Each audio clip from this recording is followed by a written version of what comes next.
What's up, Geminites? It's your boy GemMint. And it's your girl, Phie. Everybody's talking about this Joker movie. There's so much hype surrounding it. Does it live up to the hype? Stay tuned.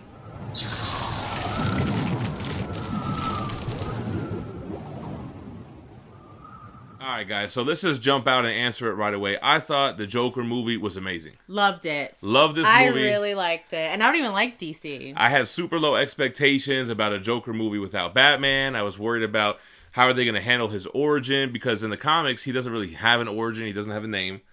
I didn't even know if I'd like Joaquin as Joker. That was also, for me, I was like, ugh, I don't know. So, definitely, this is going to have spoilers. So, if you haven't seen this movie yet and you don't want to get spoiled, you probably want to check out now. But, I mean, it's been like a week since the movie came out already. We saw it kind of late. The Joker, Joaquin Phoenix, he's given a name, Arthur Fleck, right? Right. Which is new to me. I never heard that name in the comics, so I'm already like, damn, that's kind of weird, right? But they saved themselves there later on. We'll get to that. But he's basically this this person who's mentally ill. He has, or may not have, a uncontrollable laughter that kind of comes up at the inappropriate times. Inappropriate times, and he can't stop. He even gags on it. So even that aspect of Joker's laugh was really kind of like dark, like Tourette's almost. Yes. Yes. He even carries the little card that's like Tourette's syndrome people carry, saying, hey, listen, my bad. I've got neurological problems. I have a condition. Right. But a lot of this movie is smoke and mirror misdirection. Like, at the end, it's almost like, did he even really have that problem? And we'll get to that later. But I think this movie fires on all cylinders. The cinematography is amazing. Just the shots and the angles and the panning and everything. Yes. Joaquin Phoenix, I think it's very hard to compare him to Heath Ledger because the writers had a lot to do with it. Heath Ledger's Joker was, you don't know why he's crazy. He we know he's about chaos. He does crazy things. But with this Joker, we know what makes him tick. We know why he's crazy. He lives with his mother. He's a struggling clown for hire. His mother seems to be elderly. She seems to have maybe a condition as well. Yeah, something's going on there. Come to find out, not only did he spend time in Arkham Asylum, but his mother did as well. She was abused by her boyfriend, who also abused Arthur as a young child. And you kind of can see why he creates these delusions. Even when he watches the Murray Show, which is played by Robert De Niro, which is kind of like a stand-up, like the Merv Griffin show, right? Which seems like that's what it's based on. So, when he's watching with his mother, he's envisioning him coming onto the show and Murray hugging him and accepting him like a son type of figure. Right. We get the vibe that he has no father. And then they drop the big bomb that his father might be Thomas Wayne. Right. So already I'm like, see, they're getting kind of crazy with changing the origin and making him potentially Bruce Wayne's half-brother. But that goes out the window too. Well, because his mom was talking about how Thomas Wayne, she used to work for him. He's a great man. Then she reveals that they kind of like had a thing. And then she's like, I'm waiting for a note. Like, right. A letter She's from constantly him. sending him letters because she used to work for him. And if you work for us, you're part of the family, which we see later in like one of his commercials. But Gotham City is doing really bad. People are crazy. And he's running for mayor. And she feels like, oh, Thomas can save everything. He's a great man.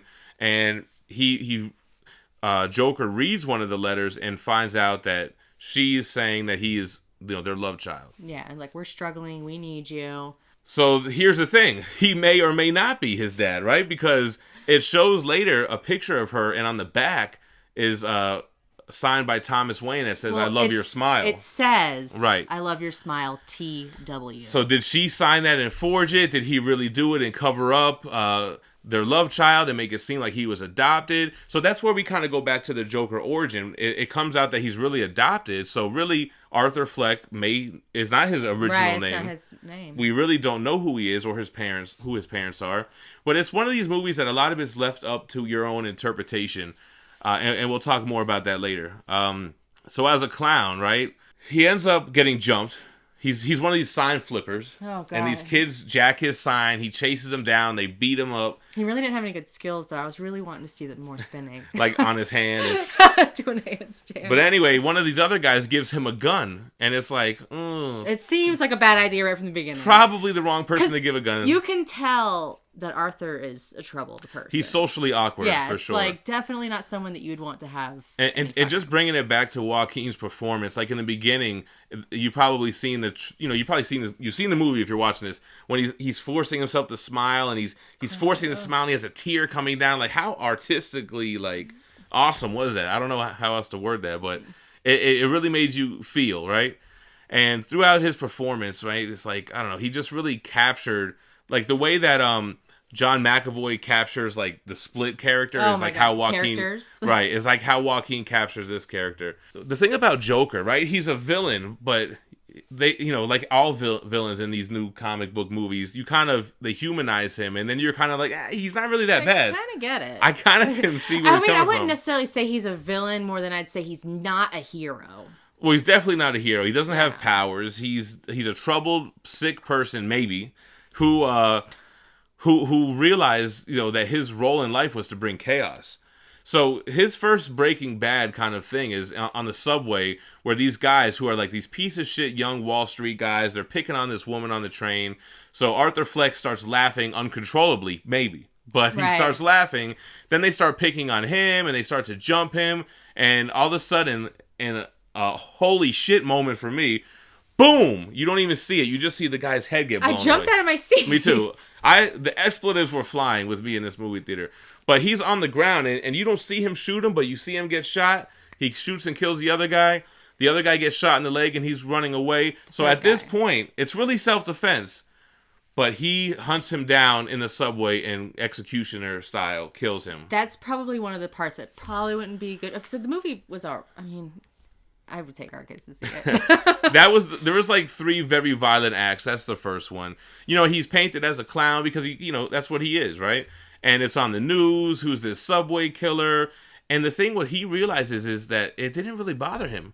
These people were mean and they deserve to die. And that's how he looked at it. Man, so where do we even go from here? We start to see more delusions. Like, it looks like he now has his confidence up. He goes to his home and he knocks on his neighbor's door, who was a woman that he met on the elevator earlier. With her child. And it looks like they hook up. They start going on dates. Come to find out, none of that shit happened. Later in the movie, it's like, you think because she ends up being at the hospital with him. His mom's like gets sick. She has to go to the hospital. Mm-hmm. And she's not even there. She's not. That shit never happened. And I think that he really killed her, actually. Because when we find out that she doesn't know who he is, and he goes to her apartment, and she's like, you have to get out of here. You're in the wrong apartment. Who are you? When he leaves, there's like sirens outside. It almost seems like he killed her right there, off screen. He kills his mother with the pillow in the hospital thing. That was a tough scene for kids. Shouldn't really watch. And he does this stand-up act, which the girlfriend you think is really there, but she's really not even there. He's a terrible comedian. First of all, he does the laughing thing. He starts uncontrollably laughing. It's really awkward. But I like, what was the jokes that he said? Yeah, the joke was like, hey, when I was a kid and I would tell everybody I wanted to do stand-up, everybody laughed at me. Now as an adult, when I'm doing stand-up, nobody's laughing. Which is kind of funny. It is. But his delivery was all off. Uh-huh. So anyway, now it's almost like, did this even happen? But the Murray Show calls him because his clip is like kind of going viral, and they want to bring him on the show. But obviously they just want to bring him on the show to make fun of him, right? It's like, so, I mean, I guess in that person who is just excited to get invited onto a big, huge TV show, he's like, all right, I'm going to go. But it's like, you do realize that they're going to be making fun of you. I think he realizes that as he's walking out. He's like, oh, yeah, they're going to be making fun of me. Let's do this. Right. Well, at this point in his life, he's now starting to accept his role, right? And the person who gave him the gun in the beginning, his coworker, came with his little person coworker, and he brutally kills the guy who gave him the gun, lets the little person go, and then he goes to the Murray Show and his clown getup. Now, at this point in time, that's not really the best idea because there are all these clown murders happening in Gotham. But he kind of talks his way into it, gives him that scene of, hey, do me a favor, call me Joker. Because Murray, when they showed the clip initially, said, let's take a look at this Joker. Like in just like a kind of slang kind of thing. And that's where he grabs the name Joker from. But what I pointed out to you is that when he's in that dressing room and he's the Joker, he no longer cares about making it. He no longer cares about being rich. And it's kind of like he has so much confidence in that dressing room that you see a different side of him that you've seen this awkward, bumbling kind of guy earlier in the movie, right? Right. Now he's practicing what he's going to do on the show. And it looks like he's going to kill himself on the show. But I don't know if he has a change of heart in the dressing room or when he has this change of heart. But man, he blows Robert De Niro's head off on live TV. Woohoo! Crazy. That was wild. But what's crazy before that, you think that he's going to have like an okay little spot or okay appearance, but he confesses to the subway murders live on the show. Robert De Niro, is getting kind of pissed off. But his explanation is kind of like a Thanos explanation. Like, I can kind of see where this guy's coming from. Those guys were no good to society. They were bad people. But he says, Murray, you're a bad person. And he's like, how am I bad? He's like, well, you brought me on here just to make fun of me. And he's like, everybody in this world is so mean to each other and so cruel. And he was saying some real stuff, man. That is for real. And then he blows his brains out. He kills Robert De Niro. Maybe he didn't. I mean, the end scene of the movie kind of leaves it up to interpretation. Was all this made up in his head? Really? Well, I feel like after that, they like sort of pan back like it's a TV screen amongst all these other TV screens, like replaying it and talking about it. So I do think that real. Really happened. I'd like to think it really happened. It causes him to have this kind of Joker cult following of people in the streets. And when he's being transported to jail, they break him out and they make him like... Well, when he kills him, all chaos breaks loose because there's all these clowns on the streets anyway, getting ready to do some kind of like, I don't know, I can't want to say riot, but like have like some sort of like protest. And remember, that's when it leads into the main storyline down Crime Alley? Yeah, in Crime Alley. So we meet Bruce Wayne earlier in this movie because he goes to the Wayne household to try to talk to Thomas Wayne when he kind of thinks he might be his dad. And he sees Bruce, and he touches Bruce's face and stuff. Who lets a stranger put their fingers in their mouth? Sorry, I spit all over you. And he did this, yeah. And anyway, so what's really cool about this movie is how they tied it into Batman's origin, is that the riots that ensued because of his on-camera murder led to the murder of Bruce and Thomas and Martha Wayne. And they didn't make it Joker. They made it some guy with a Joker mask. It could have been Joe Chill from the comics. It could have been anybody. And it's kind of cool how that incident tied into the birth of Batman. I've seen some people online saying it was like the death of Arthur Fleck and the death of Bruce Wayne. It's the birth of the Joker and the birth of Batman all in that one scene. Yeah, for real. That's cool. Now, from what I understand, the director and Joaquin, they have no intentions to tie this into like a Batman Joker thing. And if they were to do a sequel, it would just continue this story, which I'm totally cool with. I think they really did a great job. In the beginning of the movie, you see him in kind of like these psychological therapy sessions or whatever. Oh, yeah. And the state cuts the funding, so they're not able to do them. And it kind of... I mean, it's not really a big deal because it's like, she's not really helping him. No, she's not even listening. She's not even listening. But it seemed like it was helpful for him because he was getting medication. And then when he stopped going there, stopped getting his medication, is when he really let loose. But at the end, when he's in Arkham Asylum, he's getting interviewed again. But how did he end up there if he was saved by the clowns during the riot? See, that's where that ending kind of makes it seem like... Oh, I get what you're saying. Did any of this happen? The director even went as far as saying, hey, you don't know if this is even the real Joker. This could be some story this guy made up, told a cellmate, and that guy goes on to become Joker. Ugh. Which I don't like to really believe that. I like to believe that all this happened. The delusion of the girlfriend and him being on the Murray show in the beginning are the only two things, to me, that didn't really happen. But everything else, to me, seemed like it happened. But I don't know how he's in Arkham. Joker's always getting locked up and breaking out anyway. But how did he get there? So when they saved him from going to jail, they don't show what happens. He's riding in the streets. He has all the clowns around him. And then you hear sirens. So maybe he gets picked up again, right? That could be what that is. The director also said that he had 3 different laughs in this movie. He had the fake laugh that he would do around other people to make himself seem normal. Like he would do it when he was a fan in the crowd watching stand-up. Oh, okay, or when he was walking, when he was laughing at the jokes from the other clowns in his little locker room. Then he had the uncontrollable Tourette's laugh. And he says that the only real laugh that he had, the only genuine laugh, was at the end when he's laughing and the psychiatrist asks him what's so funny, and he says, you wouldn't get it. But see, now that's where it's left up to interpretation. Does that mean because everything he just kind of said or whatever was fake? I don't know. I mean, what is it funny that, I don't know, that he found his place and that chaos is the only thing that matters? I don't know. It's kind of up to interpretation. I really like that aspect of that. The choking. When he's laughing, he's like... And he chokes. But when he walks out of that therapy session, he has blood footprints. I think he killed that therapist. Then he's getting chased by orderlies up and down the hallway. So I don't know. That's why I think everything really happened except for those two things. I mean, that's the way I like to see it, you know? I want to go see it again just to like be like, oh yeah, that's right. Like put additional pieces together. Right. You're going to catch things, but I can't express like the crazy ballet movements that he would be doing. I don't know. It kind of centers him and lets him get his zen.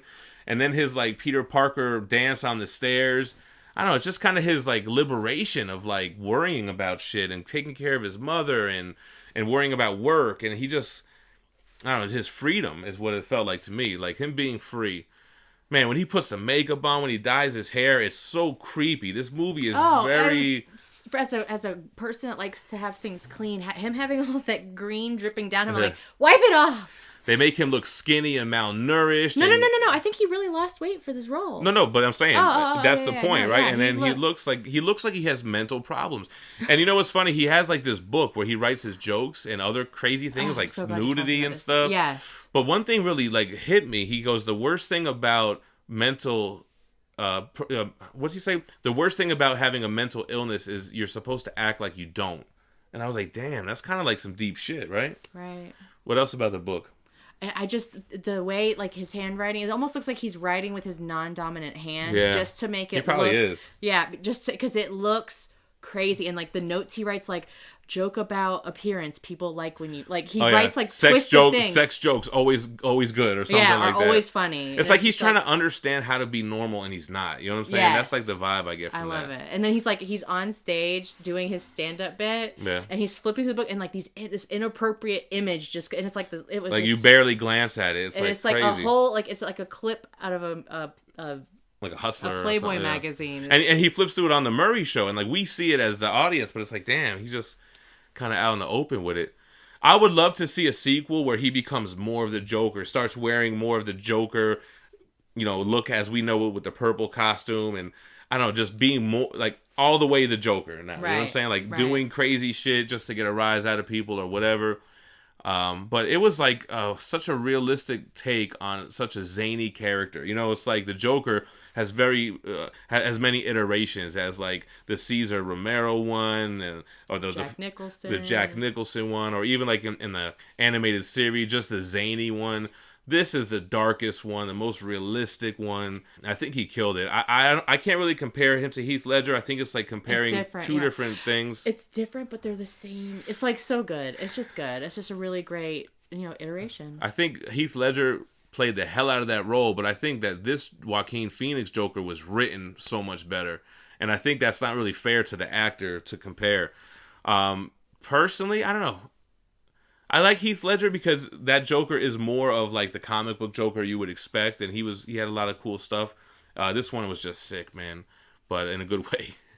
You got anything else? No, I liked it. Let me know what you guys think about Joker in the comments below. This movie has a lot of hype. I think it's warranted. I think the cinematography, the performance by Joaquin Phoenix, the writing, the score, man, the music was incredible. The story, everything about it just fired on all cylinders for me. And I don't think it's just hype because people like the Joker. This movie, it didn't feel like a comic book movie. It could have been, if he didn't have clown makeup, it could have been any kind of regular movie. You know what I mean? So I'm not excited for the Harley Quinn movie that's coming out the way this is. Super whack. That's hype. Right. No, I don't think anyone's even looking forward to that. But I love Joker, man. Let us know what you think. Hit the like button on the way out. Make sure to subscribe to the channel for more daily content and stay minty fresh. Peace.